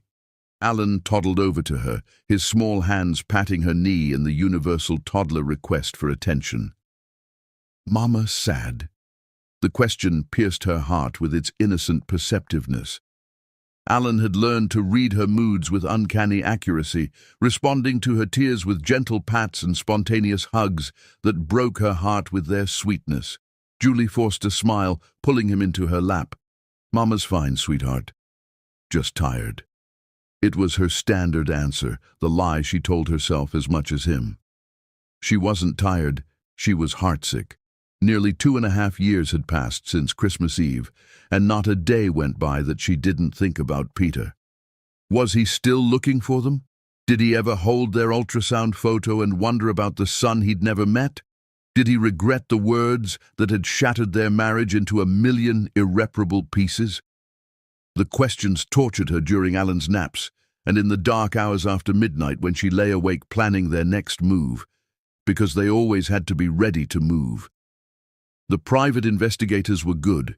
She'd spotted them in Portland, barely escaped Phoenix before they closed in, and she'd learned to recognize the telltale signs of someone asking the wrong questions in the right places. She'd developed an entire system for staying ahead of them. Never stay in one place more than 6 months. Always keep cash reserves hidden in multiple locations. Maintain backup identities and escape routes. Never form lasting friendships that could be traced. It was exhausting, paranoid, and utterly necessary for Alan's protection. "Daddy?" Alan asked suddenly, the word that never failed to stop Julie's heart. At 22 months old, Alan had begun noticing that other children had fathers. He'd started asking about his own with the innocent persistence that only toddlers possessed. Julie had prepared for this moment, but nothing could have made it easier. She had developed a careful script. "Daddy lives far away, baby, but he loves you very much." That part was true, wasn't it? Peter had to love Alan, even if he'd never met him. The Peter she'd been married to for 9 years would have moved mountains for his child. But the Peter who had called her stupid in front of 200 people, that Peter was a stranger whose love she could no longer trust. "See, Daddy?"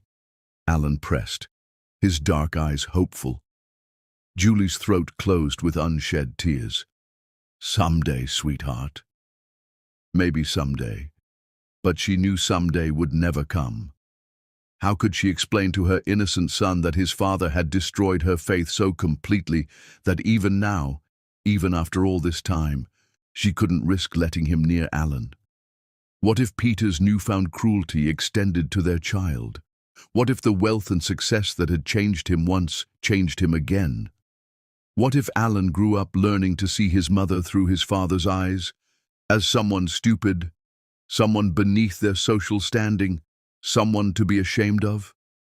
She couldn't take that risk, not with Alan's heart, and not with what remained of her own. The apartment was small but clean, furnished with items from thrift stores and yard sales. Julie had become an expert at creating homes that could be abandoned at a moment's notice. No real attachments, no meaningful possessions except for Alan's favorite stuffed elephant and the photo albums she'd started the day he was born. Those albums were her secret rebellion against their invisible life. Every milestone, every smile, every adorable moment was documented with the careful attention of a mother who knew these memories might be all Alan would ever have of his childhood. His first steps at 18 months in Denver, she'd cried as she photographed him wobbling between the couch and coffee table, knowing Peter should have been there to catch him. His first real word, "Mama," at 10 months in Sacramento, she'd called out in excitement before remembering there was no one to share the moment with. His first birthday celebrated alone in a small apartment in Phoenix, with a cake she'd baked herself and candles he'd blown out with delight. Peter should have been there for all of it. The thought came unbidden and unwelcome, as it always did. Julie pushed it away, focusing instead on Alan as he returned to his blocks. She'd made her choice on Christmas Eve, when she'd thrown that ultrasound photo at Peter's feet. She'd chosen dignity over degradation, solitude over humiliation, uncertainty over the crushing disappointment of staying with a man who no longer saw her as worthy of respect. But late at night, when Alan was asleep and the apartment was quiet, Julie sometimes allowed herself to remember the good times. 9 years of perfect marriage didn't disappear just because of one terrible night. She remembered Peter bringing her coffee in bed every morning, remembered the way he'd held her during thunderstorms because he knew they frightened her, remembered how he'd cried when she'd accepted his proposal because he couldn't believe she'd said yes. She would close her eyes and almost feel his arms around her, almost hear his voice whispering endearments against her hair. The phantom memories were so vivid they felt real, and she would wake with tears on her cheeks and the devastating knowledge that she had willingly walked away from the only love that had ever mattered. That Peter, her Peter, would have been a wonderful father. He would have paced the hospital halls during her labor, would have cried when Alan was born, would have changed diapers and given bottles and read bedtime stories with voices for all the characters. He would have taken 1,000,000 photographs and probably spoiled their son beyond reason, but that Peter had died somewhere between success and his mother's poison, leaving behind a stranger who'd valued business mergers over love, social standing over loyalty, appearances over the woman who'd stood by him through everything. "Mama, hungry," Alan announced, abandoning his blocks in favor of tugging on Julie's jeans. Julie checked her phone. Past noon already. Time moved strangely when you spent your days in self-imposed exile, marked only by a toddler's needs and the endless cycle of work, play, nap, repeat. She had lost track of seasons, holidays, everything except the basic rhythm of survival. In the tiny kitchen, she prepared Alan's lunch while he chattered about the pigeons he'd seen from the window and the nice lady at the bakery downstairs who always waved at him. His innocent joy in simple things broke her heart regularly. He deserved playmates and a backyard and grandparents who spoiled him, not this careful, constrained existence where they never stayed anywhere long enough to form real connections. Sometimes Julie wondered if she was damaging him irreparably, raising him in isolation, teaching him to be wary of strangers, never allowing him the stability of a permanent home. But then she would remember Peter's face that Christmas Eve, the cold stranger who had looked at her with contempt, and she knew she was doing the right thing. As Alan ate his sandwich, Julie's phone buzzed with a news alert. Her heart nearly stopped when she saw the headline, "Real estate mogul Peter Osgood's empire continues decline amid personal crisis." With trembling fingers, she clicked the link, knowing she shouldn't but unable to stop herself. The article detailed Peter's business losses, his erratic behavior, the dissolution of partnerships that had once made him one of Manhattan's most successful entrepreneurs. There was a recent photo, Peter leaving a building, looking gaunt and hollow-eyed, a ghost of the confident man she'd once known. He was destroying himself, looking for them. The realization hit Julie like a physical blow. Part of her, the part that had loved him desperately for 9 years, wanted to run to him, to end his suffering, to let Alan meet the father who clearly loved them enough to sacrifice everything in his search.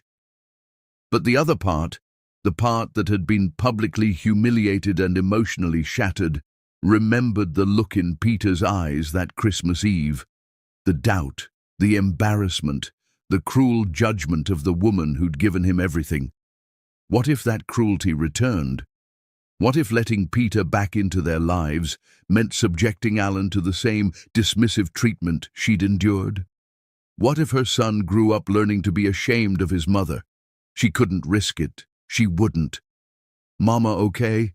Alan asked, his small hand touching her cheek where a tear had fallen without her noticing. Julie wiped her eyes, forcing another smile. "Mama's fine, baby." Just remembering something sad. But she wasn't fine.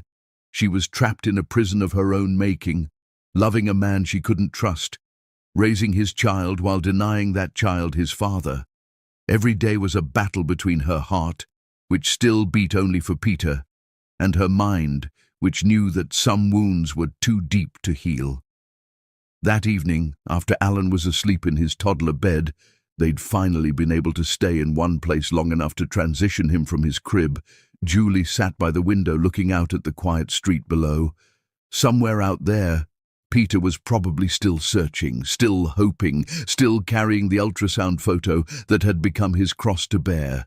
The thought of him alone, broken, destroyed by his own mistakes, should have brought her satisfaction. Instead, it filled her with a pain so profound it felt like drowning.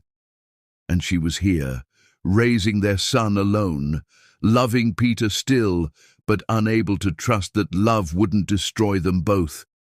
It was the cruelest kind of purgatory, loving someone completely while knowing you could never be with them again, raising their child while keeping that child from ever knowing his father's name. Every day was a choice between Alan's safety and her heart's deepest desire, and every day she chose Alan, no matter how much it cost her soul.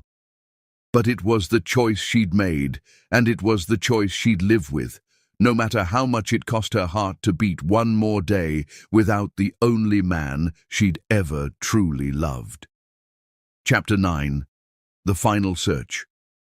Hope dies slowly, like a candle burning down to nothing in a windowless room, until the moment when a single breath of possibility can either extinguish the flame forever or fan it back to blazing life. Peter Osgood sat in the cramped office that was all he could afford now, staring at the final invoice from Maxwell Hayes Investigations. 3 years. Nearly 3 years of searching, and his private investigator was closing the case. The money had run out, the leads had gone cold, and even Hayes's legendary persistence had finally been broken by Julie Fletcher's complete disappearance from the world. "I'm sorry, Mr. Osgood," Hayes said, his weathered face heavy with defeat. "I've found people who've been hiding for decades, but your wife, she's a ghost. Someone with resources and intelligence is helping her stay ahead of us, and after 3 years, the trail is completely cold." Peter's net worth had dwindled to less than $2 million, still more than most people would see in a lifetime, but a devastating fall from the empire he'd once commanded. He'd sold his penthouse, his cars, his art collection, everything except the ultrasound photo and a few photographs of Julie from happier times. What about the birth certificate? Alan Fletcher. "That's the only concrete evidence we have that your son exists, and it's 3 years old. No school enrollments, no medical records, no social media presence. It's like they both vanished into thin air after Portland. Alan would be almost 3 now. Walking, talking, probably asking endless questions the way toddlers did." Peter tried to imagine what his son looked like. Did he have Julie's laugh, Peter's stubborn streak, his grandmother's eyes? The not knowing was torture that had worn Peter down to a shadow of his former self. "There's one more thing," Hayes said reluctantly. "It might be nothing, but—" Peter's head snapped up, desperate hope flaring in his chest. "Tell me." "A colleague of mine in Boston thinks he spotted someone who might be Julie's college roommate. Rebecca Martinez. If anyone would know how to contact Julie, it would be her." Boston. Peter's last hope lived in Boston, and he had just enough money left for one final search. If this didn't work, he would have to accept that Julie and Alan were gone forever. The flight to Boston felt like traveling to his own execution. Peter pressed his face to the window, watching the city spread out below him like a map of his dwindling possibilities. Rebecca Martinez lived in Cambridge, worked as a social worker, and according to Hayes's research, she'd been Julie's maid of honor at their wedding. The small apartment building where Rebecca lived was modest, but well-maintained. Peter stood outside her door for 10 minutes, gathering the courage to knock. What if Rebecca refused to see him? What if she told him to leave Julie alone? What if this last thread of hope snapped in his hands like all the others? The woman who answered the door was older than Peter remembered, her black hair streaked with grey, but her eyes were the same fierce brown that had warned him during the wedding reception that if he ever hurt Julie, he'd answer to her. "Peter Osgood," Rebecca said, her voice cold as winter steel. "I wondered when you'd find me. Rebecca, please. I need to know where Julie is." "Do you?" Rebecca stepped back but didn't invite him in. "Do you really? Because from where I stand, you destroyed the best woman I've ever known, and now you want to finish the job." The words hit like physical blows, but Peter pressed on. "I made a terrible mistake. The worst mistake anyone could make. But I love her, Rebecca. I love Julie, and I love our son, and I just need a chance to—" "Our son?" Rebecca's eyes widened with surprise and something that might have been pity. "You know about Alan?" The confirmation that his son was real, that Alan truly existed somewhere in the world, nearly brought Peter to his knees. "I found his birth certificate." Alan Fletcher. Is he healthy? Is Julie okay? For a moment, Rebecca's expression softened. He's beautiful, Peter. He has your eyes and your stubborn chin. But thankfully, he has his mother's heart. And yes, they're both healthy. No thanks to you. Where are they? The steel returned to Rebecca's voice. Even if I knew, which I don't, I wouldn't tell you. Do you have any idea what you did to her, what you put her through? No, you don't know. Rebecca stepped fully into the hallway, closing her apartment door behind her. Julie called me that night, Christmas Eve, crying so hard I could barely understand her. She said the man she'd loved for 9 years had looked at her like she was nothing, like she was an embarrassment he needed to get rid of. She was pregnant and alone and terrified, and it was all because of you. Peter's vision blurred with tears he'd held back for 3 years. I was manipulated by my mother. I know that's not an excuse, but you're right. It's not an excuse. Julie was your wife. She deserved your protection, not your cruelty. Rebecca paused, studying Peter's haggard appearance. But she still loves you, you know. That's the tragedy of it all. After everything you did, she still loves you enough that it's destroying her to keep Alan away from you. The words were a knife to the heart and a lifeline at the same time. Then tell me where she is. Let me apologize. Let me meet my son. I can't, but I can tell you this much. Julie works remotely for a small publishing house in Boston, Hartwell and Associates. She edits manuscripts under the name J.A. Fletcher. Rebecca's expression was grim. If you truly love them, Peter, you'll leave them alone. Julie has built a life where she feels safe. Don't destroy that too. But Peter was already turning away, hope blazing in his chest for the first time in months. Julie was in Boston. She was close, closer than she'd been in 3 years. Hartwell and Associates occupied a converted brownstone in the Back Bay. Peter spent 2 days watching the building, learning the rhythms of the small staff, waiting for a glimpse of the woman who had haunted his dreams for 3 years. On the 3rd day, he saw her. Julie emerged from a coffee shop across the street, and Peter's heart stopped completely. She was still beautiful. Thinner than he remembered, her hair shorter, but unmistakably the woman he'd married and lost. She wore jeans and a simple sweater, looking younger than her years, but with a wariness in her movements that broke his heart. And beside her, holding her hand with the complete trust that only children possessed, was Alan. Peter's son was perfect. Dark hair that curled slightly at the ends, warm brown eyes that were exactly like Peter's own, skin the beautiful shade that came from his mixed heritage. He was chattering animatedly to Julie, gesturing with his free hand, and when he laughed at something she said, Peter heard an echo of his own childhood laughter. For a moment, Peter forgot to breathe. This was his child, his and Julie's, walking through Boston like any other toddler with his mother, completely unaware that his father was 30 yards away, drinking in every detail of his face. Julie looked up suddenly, her gaze scanning the street with the hyper-awareness of someone who'd spent 3 years running. Their eyes met across the distance, and Peter saw her face go white with terror. "Alan, come on, baby," Julie said urgently, scooping their son into her arms and starting to run. "Mama, why running?" Alan's voice carried on the wind, confused but not frightened, trusting his mother's judgment completely. Peter ran after them, his heart pounding with desperation. "Julie, please, just let me talk to you."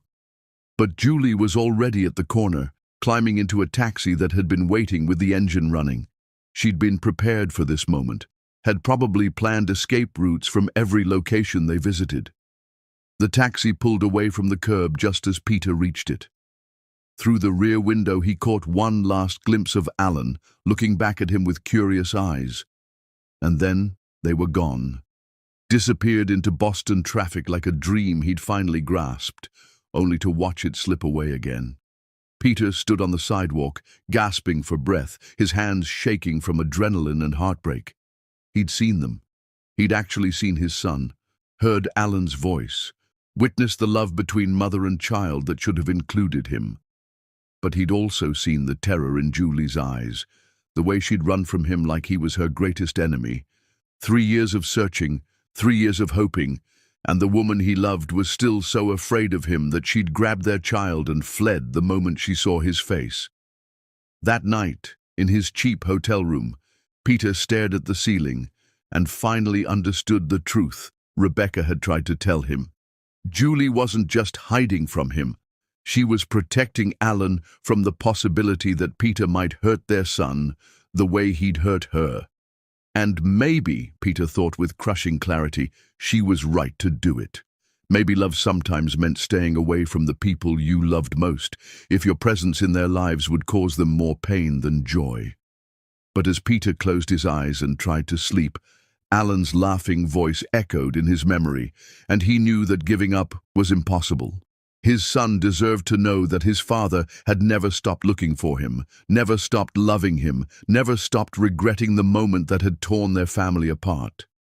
Even if it meant searching for the rest of his life, Peter would find them again. Chapter 10. The Reunion.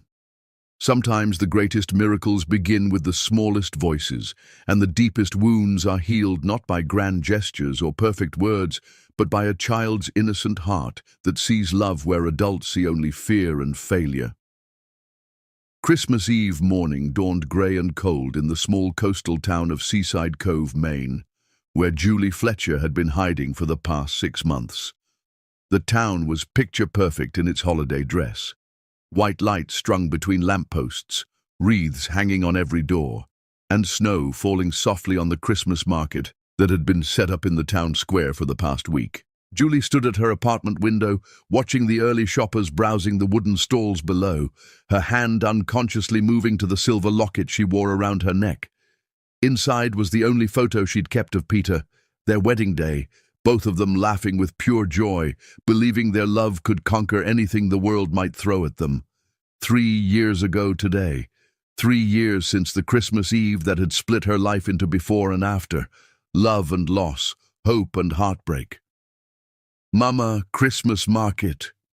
Alan pressed his face against the window beside her, his breath fogging the glass with excitement. At 2 years and 4 months old, he was all energy and curiosity, with Peter's intelligent eyes and his father's stubborn determination. "Please, Mama. Please." Julie's heart clenched as it did every time she saw Peter's expressions reflected in their son's face. Alan had been asking about the Christmas market all week, enchanted by the lights and music and the promise of hot chocolate and cookies. How could she deny him this simple joy, especially when they might have to leave town again soon? "All right, baby," Julie said, forcing a smile, "but we stay close together, okay? You hold Mama's hand." Alan nodded solemnly, then bounced with excitement as Julie bundled him into his winter coat and mittens.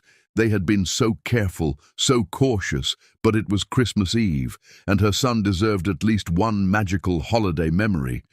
The Christmas market was bustling with families, couples, and children running between the stalls, while parents chased after them with exasperated affection. Julie kept Alan's hand firmly in hers as they wandered through the maze of vendors selling handmade ornaments, warm mittens, and holiday treats that smelled like cinnamon and hope. "Look, Mama." Alan pointed at a puppet show where a group of children sat cross-legged on hay bales, laughing at the antics of colorful marionettes. "Can I watch?" Julie hesitated, scanning the crowd with the hyper-awareness that had become second nature. No suspicious faces, no one watching them too intently, no signs of the private investigators who had haunted their lives for 3 years. Maybe, just this once, they could pretend to be a normal mother and son enjoying Christmas together. 5 minutes, Julie said, settling Alan among the other children. "Don't move from this spot, okay?" Alan nodded eagerly, already entranced by the puppet show. Julie stood just a few feet away, close enough to watch him but far enough to let him feel independent. For a moment, she allowed herself to imagine what this scene should have been. Peter standing beside her, his arm around her shoulders, both of them watching their son's delight with shared joy. The fantasy was so vivid she could almost feel Peter's presence, could almost hear his voice saying something funny about the puppet show that would make her laugh despite herself. The longing hit her like a physical pain, sharp and sudden, and she had to close her eyes against the tears. When she opened them again, Alan was gone. "Alan!" Julie's voice cracked with instant panic. The hay bales where her son had been sitting just seconds before were empty, the other children still watching the show, their parents chatting nearby. "Alan!" Julie pushed through the crowd, her heart hammering against her ribs, terror flooding her system like ice water. The Christmas market suddenly seemed enormous, full of hiding places and strangers, and 1,000 ways a 3-year-old could disappear or get hurt. "Alan! Alan, where are you?" Meanwhile, 50 yards away near the hot chocolate stand, Peter Osgood knelt in the snow beside a small boy who had wandered away from the crowd, looking lost and overwhelmed by the bustling market. Peter had been watching the Christmas festivities from a distance, torturing himself with thoughts of Julie and Alan somewhere in the world, probably celebrating their 3rd Christmas without him. When he'd seen the little boy standing alone, crying softly, Peter's instincts had taken over. Only when he knelt down to the child's level did he see the face that had haunted his dreams for 3 years. The boy had Peter's eyes, exactly Peter's eyes, warm brown with flecks of gold, set in a face that was a perfect blend of his features and Julie's. This was Alan, his son. The child he'd been searching for desperately was standing right in front of him, tears streaming down cheeks that looked exactly like Peter's own had at that age. "Hey there," Peter said gently, his voice shaking with overwhelming emotion. "Are you lost?" Alan looked up at him with those familiar eyes, studying Peter's face with the serious attention that 2-year-olds brought to important decisions. "I can't find Mama," he said in a small voice that broke Peter's heart into 1,000,000 pieces. "What's your name, buddy?" Alan Fletcher." The boy wiped his nose with his mitten, still studying Peter intently. "Who are you?" The question hit Peter like a lightning bolt. How do you tell your 3-year-old son who you are when you've never been part of his life? How do you explain love and loss and the terrible mistakes that keep families apart? "My name is Peter," he said carefully, "and I've been looking for you for a very long time." Alan tilted his head, processing this information with the swift intuition that children possessed. "Are you my daddy?" The simple question shattered what remained of Peter's composure. Tears started flowing down his face, tears of joy, of grief, of 3 years of accumulated love and loss and desperate longing. He nodded, unable to speak, unable to do anything but memorize every detail of his son's perfect face. "Daddy!" Alan threw himself into Peter's arms with the complete trust that only children could give, hugging him with small but strong arms. "I knew you would come. Mama said maybe someday, and now it's someday." Peter held his son against his chest, breathing in the scent of his hair, feeling the rapid beat of Alan's heart against his own. This was his child, his and Julie's, warm and real and more beautiful than every dream he'd carried for 3 years. "Alan! Alan!" Julie's voice cut through the market noise, sharp with terror. Peter looked up to see Julie running toward them, her face white with panic and something that might have been fury. She stopped short when she saw them together. Peter kneeling in the snow with Alan in his arms, both of them crying. "Mama!" Alan waved from Peter's embrace, completely unaware of the emotional storm raging between his parents. "Look! My daddy came, just like you said!" Julie stood frozen, her chest heaving, her hands trembling. For 3 years she had imagined this moment, planned for it, feared it, and now that it was here, she had no idea what to do. Peter looked older, thinner, broken in ways that made her heart ache, despite everything that had happened between them. "Let him go," Julie said quietly, her voice steady despite the tears starting to fall. Peter didn't argue. He kissed Alan's forehead and gently set him on his feet, but Alan immediately reached for both their hands, standing between his parents with the satisfied expression of a child who had solved a puzzle the adults couldn't figure out. "Julie," Peter said, his voice raw with emotion, "please, just let me explain." "There's nothing to explain. You made yourself very clear 3 years ago." "No, I didn't. I was an idiot, a fool, the worst kind of monster. My mother poisoned me against you, but that's no excuse. I should have protected you, defended you, loved you the way I promised I would. Instead, I destroyed everything good in my life." Alan looked between them, his small face serious. "Why is Daddy crying like you do, Mama?" The innocent question hit both parents like a physical blow. Julie stared at her son, then at Peter, seeing for the first time the depth of his suffering. He wasn't the cruel stranger who had humiliated her. He was a broken man who had lost everything that mattered. "Because Daddy made a terrible mistake," Peter said, kneeling again so he was at Alan's eye level. "I hurt Mama's feelings very badly, and now I don't know how to make it better." Alan considered this with the wisdom that children sometimes possessed. "You say sorry, then you hug, then it's better." "It's not that simple, baby," Julie whispered. "Why not?" Alan looked genuinely confused. "When I'm mean, I say sorry and you forgive me. When you're sad, I hug you and you feel better.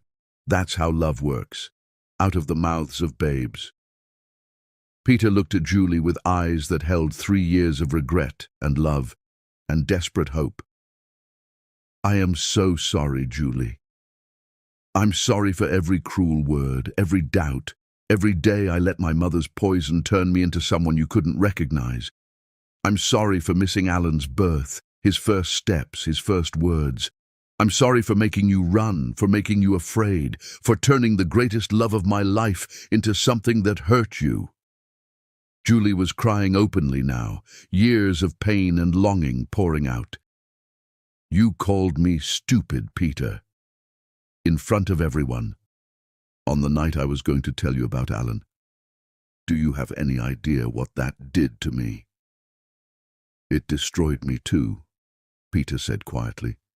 "The moment I realized what I'd done, what I'd lost, it destroyed me completely. I've spent every day since then trying to find you, trying to undo the worst mistake anyone could make.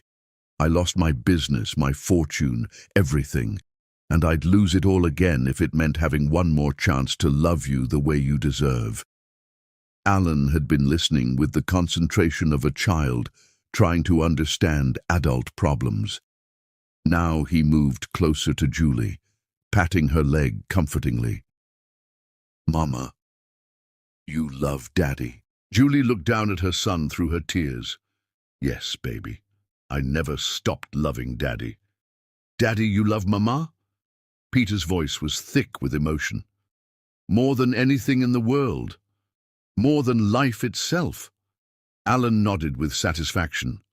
"Then come home, Daddy. We have cookies." The simple invitation, delivered with such innocent faith, broke the last of Julie's defenses. She looked at Peter, really looked at him, and saw not the successful businessman who had grown too big for their love, but the man who had spent 3 years and everything he owned trying to find his family. "I was so scared," Julie whispered. "Scared you'd decide Alan wasn't good enough either. Wasn't what you wanted for your perfect life." Peter stood slowly, his eyes never leaving hers. "Alan is perfect because he's ours, because he's part of you, and there is no life, perfect or otherwise, without both of you in it." Julie took a shuddering breath, feeling the walls she'd built around her heart beginning to crumble. "I don't know how to trust again, Peter. I don't know how to stop being afraid." "We'll figure it out together," Peter said, taking a tentative step toward her. The way we used to figure everything out together. I'll spend the rest of my life earning back your trust, proving that the man who hurt you is gone, and the man who loves you is here to stay. Alan, apparently tired of the emotional conversation, tugged on both their hands. Come on, I want to show Daddy my room, and my elephant, and my books. Julie laughed through her tears, the sound like music to Peter's ears. You want to see our life? I want to be part of your life, Peter corrected, if you'll let me.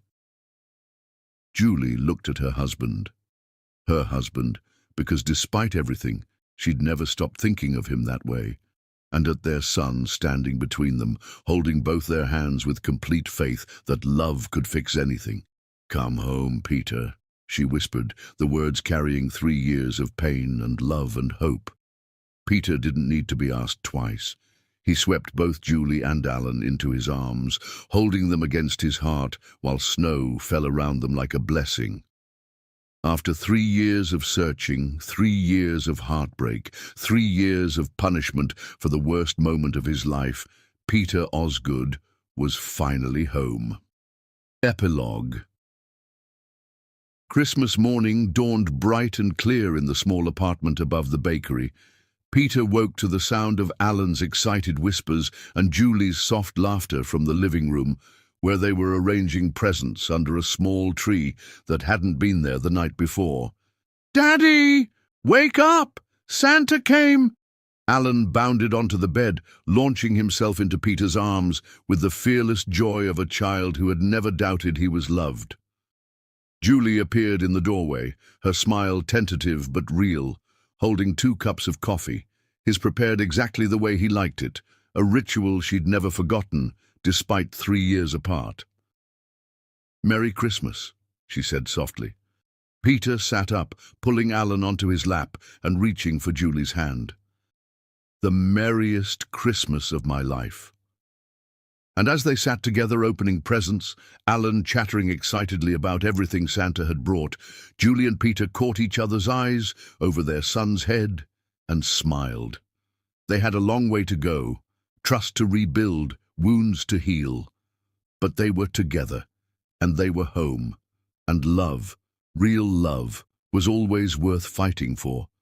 Outside, the snow continued to fall on Seaside Cove, covering everything in white, like a fresh start, like a second chance, like the promise that sometimes, if you're very lucky and very sorry and very willing to change, love really can conquer all.